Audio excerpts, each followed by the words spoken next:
ஒரு முக்கியமான விஷயம் நான் சொல்கிறேன். இப்போ கணவன் மனைவி இருக்கிறாங்க. கணவன் மனைவி இருந்தாங்கன்னா, அவங்களுக்கு வந்து இவங்கள பிடிக்கல, இல்ல நீ வேணான்னு சொல்லிட்டு ஒதுக்கி விட்டுட்டு நீங்க வேற கல்யாணம் பண்ணிக்கோங்க.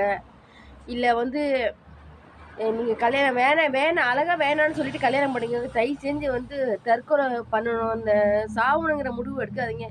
ஏன்னா எங்க அப்பா வந்து 4 புள்ளைய பெத்துட்டு, நான் பொறந்து 30 நாள் புள்ள.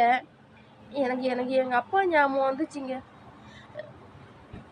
4 புள்ளைய பெத்துட்டு எங்க அம்மா வந்து எங்க அம்மாவோட சட்டைய, ஜாக்கெட்டு, புடவை எல்லாத்தையும் கொண்டு அந்த பொம்பளைங்க எங்க அப்பா வந்து எங்க அம்மாவோட ஜாக்கெட் எல்லாத்தையும் கொண்டு போய் எல்லாத்தையும் குடுப்பாராம். குடுத்து கடைசில அந்த பொம்பளை என்ன வேலை பண்ணியிருக்கு பாருங்க.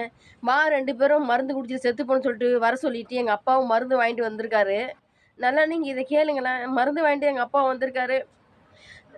எங்க அப்பாலாம் கண்ணால கூட பார்த்ததில்ல. எனக்கு தூக்குனது கூட எனக்கு ரொம்ப மனசு கஷ்டமா இருக்குது. நான் ஏன் சொல்றேன்னா